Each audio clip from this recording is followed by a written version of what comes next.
자, 여러분 안녕하세요. 네, 소프트웨어 공학 부분의 문제를 풀도록 하겠습니다. 323쪽이 되고요.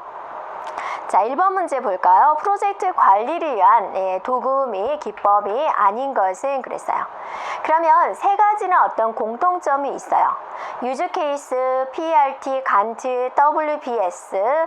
자, 여기서 여러분이 프로젝트 일정 계획을 관리하는 도구 세 가지가 있었죠.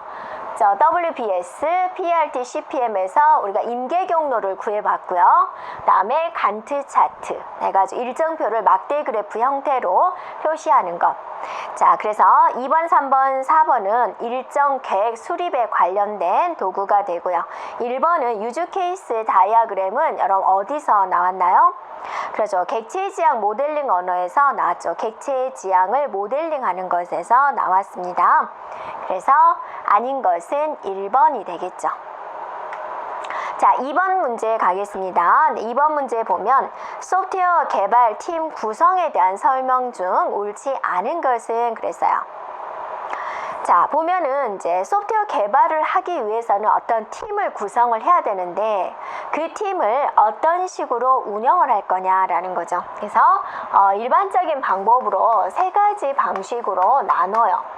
그래서 중앙 집중식 방식이 있고요. 또 분산형 방식이 있고요. 그 다음에 계층형 방식이 있어요.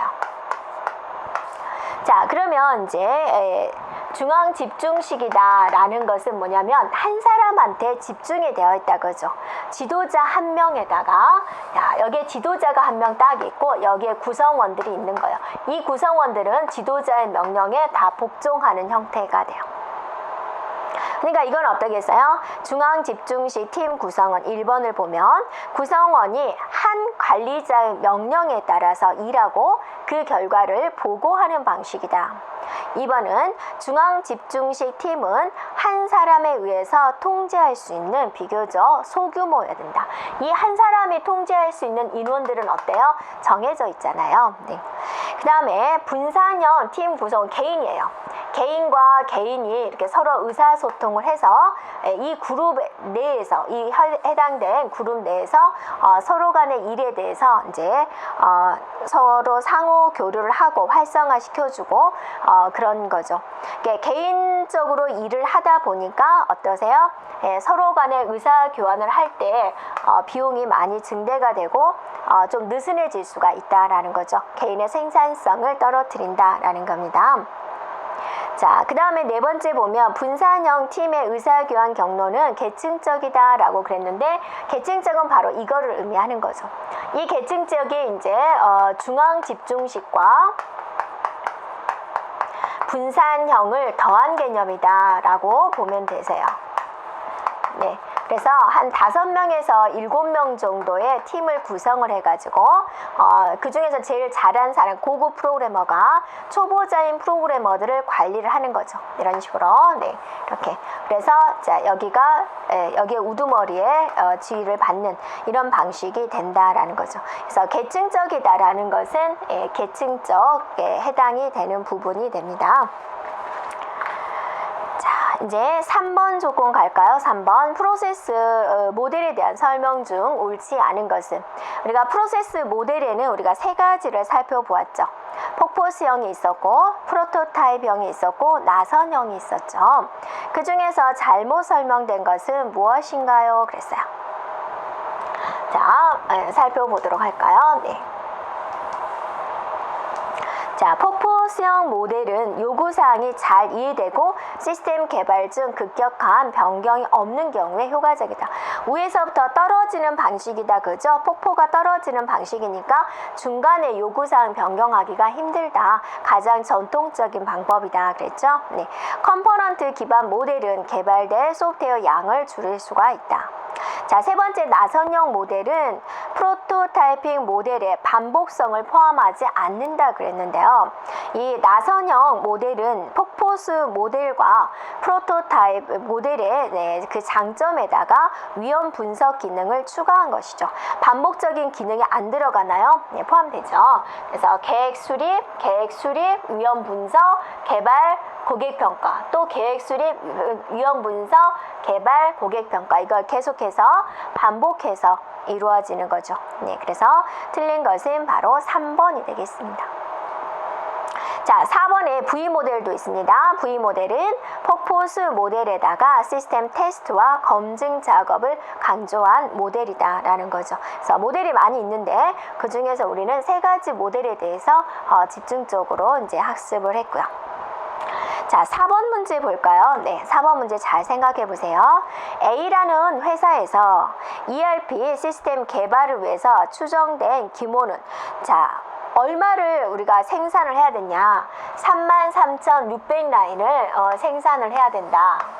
이건 총 생산해야 될 양이죠. 이 회사의 과거 평균 생산량이 그랬습니다. 평균 생산량 600라인이었다 그거죠. 네, 한 사람이 한 달 동안 600라인을 했다. 그러면 한 사람이 600라인을 했으니까 총 몇 명이 필요하냐 그거죠. 나누기 어때요? 600을 해야죠.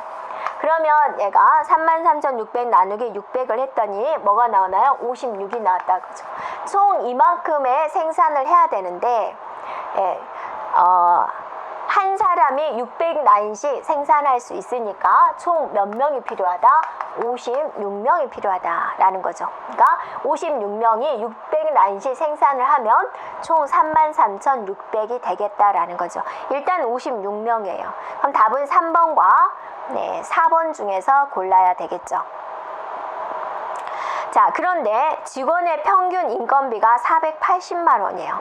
총 56명이 필요한데 거기다가 곱하기 480만 원. 네, 480만 원을 곱해주면 총 개발 비용이 나온다라는 거죠. 했더니 답은 3번이 되는 거죠. 자, 그 다음에 5번을 보겠습니다. 5번. 퍼포스형 모델의 진행 단계를 순서대로 바르게 나열한 것은 그랬어요. 그럼 여러분이 퍼포스형 모델의 개발 단계가 있었죠. 네, 그거는 반드시 우리가 알고 있자라고 그랬죠. 네. 자, 생각나나요? 네. 계획, 그죠? 계획, 요구 분석, 설계, 구현, 시험, 유지 보수 이 단계를 거치게 되죠. 그러면 순서대로 나열한 거, 요구 분석부터 지금 1, 2, 3, 4가 나와 있죠. 그래서 답은 4번이 되는 거죠. 자, 6번 과정입니다. 6번. 나선형 모형에서 단계별로 수행하는 작업 순서로 옳은 것은, 나선형 모델의 단계를 물어보고 있죠. 그러면 이거죠. 계획 수립, 위험 분석, 개발, 고객 평가, 이 4가지 단계가 이루어지는 거죠. 네, 그래서 정답은 몇 번이 되는 거죠? 바로 2번이다 라고 볼 수 있겠죠. 자, 이제 7번 문제를 보겠습니다. 소프트웨어 공학에 대한 설명으로 거리가 먼 것은 무엇입니까? 라고 그랬어요. 자, 1번 볼게요. 소프트웨어 공학의 목표는 양질의 소프트웨어를 생산하는 것이다. 맞죠? 좋은 소프트웨어를 생산하는 것이다. 두 번째, 소프트웨어 품질을 평가하는 기준으로는 정확, 유지보수, 무결, 사용성 이러한 것들이 있다. 자, 세 번째, 소프트웨어 프로세스 모형으로는 퍼포스형, 프로토타입, 나선형 모형이 있죠. 여기까지는 맞죠? 이러한 방법을 혼합한 방법은 사용하지 않는다 그랬는데 꼭 한 가지 방법만 고집하는 것이 아니라 실무에서는 이런 방법을 서로 혼용해서 좋은 점을 골라가지고 이렇게 사용을 하고 있다라는 겁니다. 그래서 틀린 것은 3번이 되겠고요. 자, 4번에 소프트웨어를 개발하는 동안 여러 작업들을 자동화하도록 도와주는 도구를 무엇이라 그러죠? CASE, 케이스라고 한다라는 겁니다. 자, 8번 문제 가겠습니다. 네, 소프트웨어 프로젝트 계획 단계에서 사용되는 방법이나 도구는 무엇이냐라는 거죠. 그래서 프로젝트 계획 단계에서 사용되는 방법, 네, 간트 도표, CPM, 기능 점수 3가지가 있죠. 그래서 정답은 3번이 되겠습니다. 그래서 간트 도표하고 CPM은 이제 일정 계획에 사용이 되고 기능 점수는 프로젝트 규모 산정에 사용되는 방법이 되고요. 자, 9번 가겠습니다. 네, 소프트웨어에 대한 잘못된 통념에 대한 설명으로 해당되지 않는 것은 그랬어요. 자, 여러분이 생각하는 소프트웨어에 대한 잘못된 통념. 네. 여러분 소프트웨어에 대한 하드웨어는 바꾸려면 좀 심각하게 고려하죠. 왜냐하면 비용이 드니 눈에 보이잖아요, 비용이. 근데 소프트웨어는 좀 바꿔주세요라는 걸 어때요? 너무 쉽게 하죠. 쉽게 될 것 같죠. 네. 그런 통념, 잘못된 통념이 아닌 것. 소프트웨어는 유연하기 때문에 요구사항의 변경을 소프트웨어에 반영하는 것은 용이하다. 일반 사람들이 그렇게 생각하고 있어요. 굉장히 힘든 작업이죠. 전체적으로 홈페이지 디자인을 하는데 전체적으로 분홍 계통으로 만들었단 말이에요. 근데 사용자가 마음이 바뀌었어요. 그냥 파란 계통으로 해주세요. 그럼 어떠세요? 쉬워요? 힘들어요? 바탕 바꾸죠? 아이콘 바꾸죠? 모든 것들 다 바꾸잖아요. 네. 그럼 또 이제 프로그래머는 또 날밤 새는 거죠. 네. 자, 소프트웨어에 대한 소스 코드를 작성을 해서 실행을 시키기 전까지는 소프트웨어 품질을 평가할 수는 없다라고 일반인들이 생각을 하고 있다라는 거죠. 네.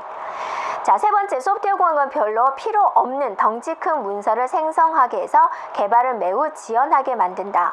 그러니까 사람들이 그냥 프로그램만 작성하면 되지, 프로그램 작성하면서 뭐 하는데 문서를 이렇게 쓰나요? 라고 생각한다 그죠. 나중에 유지보수를 위해서는 반드시 문서화가 필요한 건데요. 자, 네 번째, 지체된 프로젝트의 인력을 뒤늦게 투입하는 것은 오히려 프로젝트의 일정을 더욱 지연시킬 수가 있다. 이건 맞는 말이잖아요. 일반인들이 그렇게 생각하나요? 그렇지 않죠. 이건 어때요? 브룩스의 법칙에 해당이 되는 거죠. 그래서 그 멤버 그대로 가는 게 좋지, 중간에 완성될 날짜 얼마 안 남겨놓고 새로운 인력을 투입하는 것은 그 사람이 적응하는 시간, 다른 멤버들이 그 사람과 적응하는 시간, 그런 것 때문에 더 지체가 된다는 브룩스의 법칙입니다. 그래서 아닌 것은 바로 4번이 되죠. 자, 10번 문제입니다. 10번 문제는 뭐에 대한 내용이냐면 이제 요구 분석에 관련된 내용이 되는 거죠. 네. 자, 요구 분석에 대한 설명으로 옳지 않은 것은 그랬어요. 사용자가 요구를 하는데 그 분석을 잘 해야죠. 세세한 거 다 체크해야 됩니다. 프로그래머 입장과 사용자 입장은 달라요. 예를 들어서 프로그래머는 항상 숫자를 소수의 한 자리를 해왔어요, 이제까지. 근데 사용자는 항상 정수로 생각하고 있었던 거예요. 그런 세세한 부분도 서로 다른 거죠. 모든 걸 다 문서화해야 돼요. 나중에 바꾸려면 힘들잖아요. 네. 각 요구사항은 명확하고 구체적이고 정확하고 검증이 가능하도록 정의되고 기술되어야 돼요. 안 그러면 나중에 힘들어요. 네. 요구사항은 고품질의 소프트웨어를 개발하고 검증할 수 있는 기초를 제공을 합니다. 고객과 개발자가 서로 당연한 것으로 인정하는 요구사항은 생략하여도 무방하다 그랬는데 나중에 좀 이게 문제가 될 수 있어요. 그래서 조그만 거 하나라도 반드시 문서화 시켜줘야 되고 서로 의사소통을 통해서 서로 확인을 해야 됩니다. 자, 네 번째, 요구사항은 크게 기능적인 요구사항, 성능, 신뢰성, 가용성, 보안성, 안정성의 비기능성 요구사항으로 분류가 됩니다. 네, 그래서 10번의 답은 3번이 되겠습니다. 자, 11번을 볼까요? 네, 예측된 총 라인 수가 500라인이에요. 500라인. 네. 자, 총 개발을 해야 될 것이 500라인이다. 그거죠. 500. 네. 5만 라인, 5만. 네. 네, 총 개발해야 되고 5만 라인. 개발에 참여할 프로그래머가 5명이에요. 네, 5명. 근데 이 한 명당 평균 500라인을 생산할 수 있어요. 그러면 5명이니까 5명이 500라인씩 생성하면 이렇게 되겠죠. 이거를 나누면 어떠세요? 총 개월수가 나오겠죠. 내가 총 완성해야 될 것이 5만 라인인데 5명이 투입이 될 거고 한 사람이 한 달에 500라인씩 완성할 수 있으니까 총 몇 개월이 걸리는지 이렇게 나눠주면 되겠죠. 자, 나눴더니 얼마가 나왔어요? 네, 20개월이 나왔다라는 거죠. 20. 그래서 정답은 3번이 되겠습니다. 자, 그 다음에 12번 문제를 볼까요? 네, 12번 문제. 네. 소프트웨어의 처리 공정과 이들 간의 자료 흐름을 그래프 형태로 도용한 구조 분석 도구가 무엇입니까? 네, 여러분이 BFD죠. 네, 자료 흐름도 네, 단답형이 되는 거죠.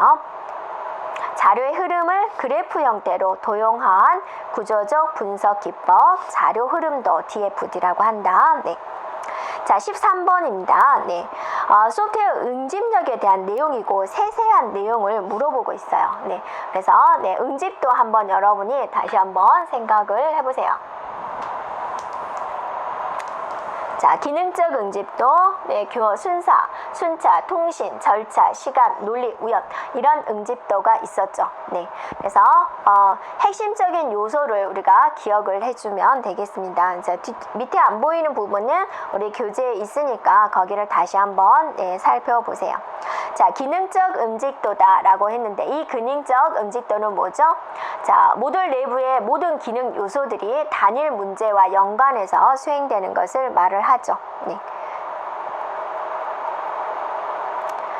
네, 그 다음에 2번에 있는 교환 응집도다라고 하는데요. 교환 응집도라는 것은 무엇을 의미하는 거였어요? 여기 있죠. 네, 동일한 입력과 출력을 사용하는 소 작업들이 모인 모듈이다라는 겁니다. 그래서 네, 그래서 맞는 것은 몇 번이죠? 2번이 되는 거죠. 자, 그 외에 논리적인 응집도, 그죠? 순차적인 응집도 한 번 더 살펴보면 되겠습니다. 그래서 13번의 답은 2번이 되겠고요. 자, 이제 결합도에 대한 내용이에요. 14번 문제를 보세요. 두 모듈 간의 상호 의존도를 나타내는 것을 결합도라고 하죠. 자, 이 모듈과 이 모듈이 서로 이렇게 관련성은 없는 게 좋다. 이 관련성을 표시하는 게 무엇이다? 결합도다. 그래서 두 모듈 간의 상호 의존도를 나타내는 것을 결합도라고 한다. 여기까지는 알고 있죠. 다음 결합도 중 가장 강한 결합도는 그랬어요. 자, 여러분이 결합도의 종류가 이렇게 있는데 가장 결합도가 강한 것은 무슨 결합도였죠? 네, 바로 내용 결합도죠. 내용 결합도. 네. 내용 결합도. 네. 그래서 정답은 바로 3번이 되는 거죠. 자, 그 다음에 모듈의 결합도와 응집도에 대한 설명으로 옳은 것은 그랬어요. 15번 문제가 되죠. 네. 자, 15번도 뭐에 대한 내용이 나왔어요? 결합도, 응집도. 그러니까 여러분이 보니까 결합도, 응집도는 꼭 기억을 해야 되겠다라고 생각이 들죠?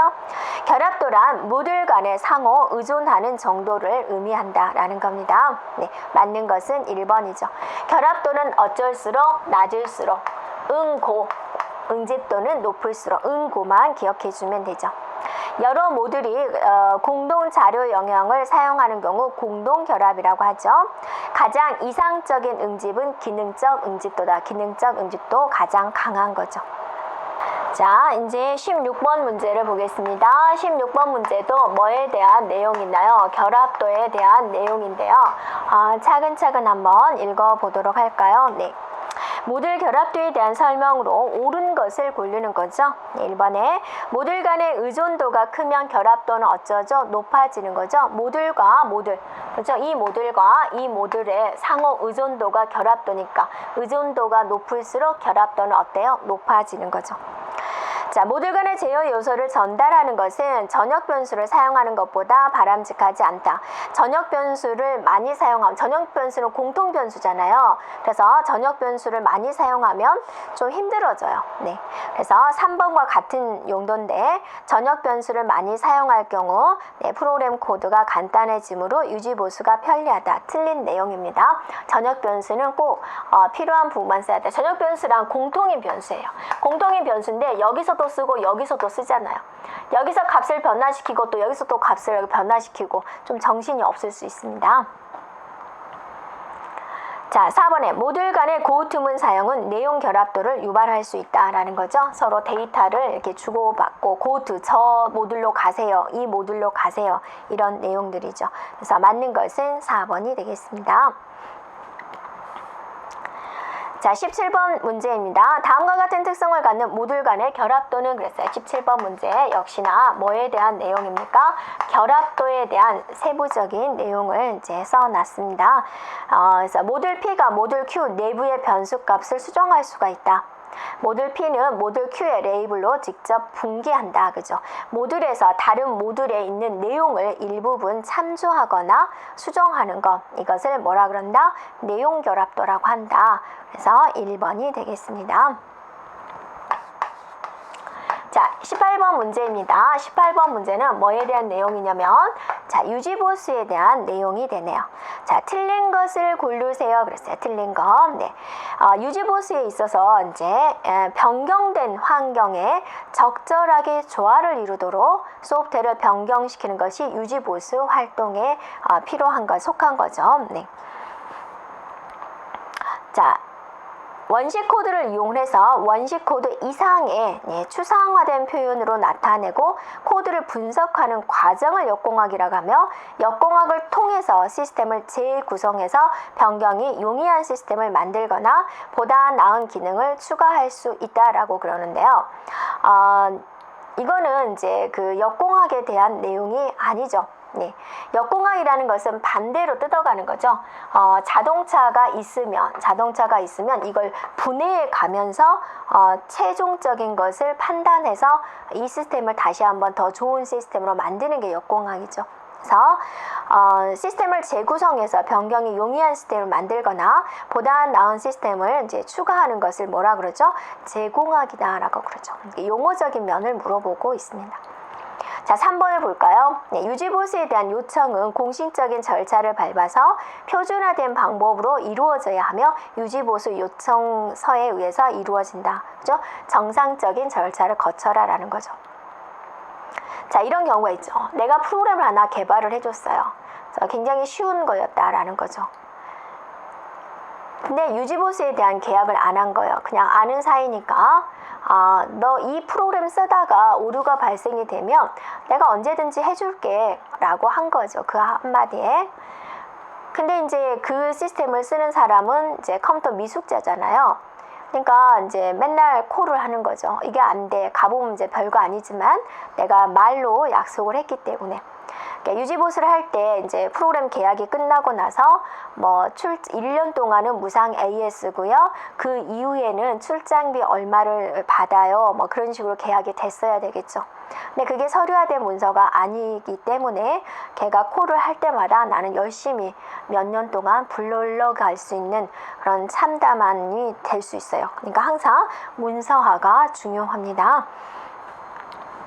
자, 4번 볼까요? 네, 소프트웨어 유지보수 과정에서 발생하는 결과물에 대한 계획, 개발, 운용 등을 종합하여 시스템이 형상을 만들고 어떤 이제 결과물을 만들어진다라는 거죠. 이에 대한 변경을 체계적으로 관리하기 위한 활동을 소프트웨어 형상 관리라고 한다. 네. 자, 19번 보겠습니다. 19번은 이제 객체 지향에 대한 객체에 관련된 내용이 나오고 있네요. 객체 지향 개념에 대한 설명 중 옳지 않은 것은 그랬습니다. 자, 객체들 간의 상호작용은 메시지를 통해서 이루어진다. 클래스는 인스턴스들이 갖는 변수들과 인스턴스들이 사용할 메소드를 갖는다. 자, 다중상속이란 그랬습니다. 다중상속은 2개 이상의 클래스가 한 클래스로부터 상속을 받는 것이다 라고 그랬는데 말이 좀 앞뒤가 안 맞죠. 네. 하나의 클래스가 다중상속입니다. 여러 클래스로부터 상속을 받는 것을 말을 하는 거죠. 네. 그래서 3번이 틀렸습니다. 네. 자, 4번에 객체가 갖는 데이터를 처리하는 연산을 뭐라 그러죠? 메소드라고 그런다. 이게 용어 자체들을 이렇게 이제 물어보고 있다라는 거죠. 자, 20번입니다. 마찬가지로 객체 지향에 관련된 내용이 나오고 있습니다. 객체 지향의 특성이 아닌 것은 캡슐화, 상속성, 다형성이 있죠. 2번에 있는 재기용법은 아니죠. 네. 재기용법은 자기가 자기 자신을 다시 부르는 그런 기법을 말을 합니다. 자, 21번입니다. 21번도 자, 객체 지향에 관련된 내용을 이제 넣어놨습니다. 자, 이거는 무엇을 말을 하냐면요. 설명 중 틀린 것은 그랬어요. 네. 동일한 클래스의 객체들은 서로 다른 클래스 변수값을 갖는다라고 그랬는데요. 동일한 클래스잖아요. 이렇게 동일한 클래스 안에서는 모든 객체들이 공통적으로 갖게 된다라는 거죠. 네. 그래서 서로 같은 클래스 변수값을 갖게 되는 거고, 객체 변수들은 서로 다른 값을 가질 수가 없다라는 겁니다. 그래서 틀린 것은 바로 1번이 되겠습니다. 자, 2번, 3번, 4번 보겠습니다. 클래스 객체에 대한 연산을 정의하는 부프로그램을 메소드라 그런다. 그죠?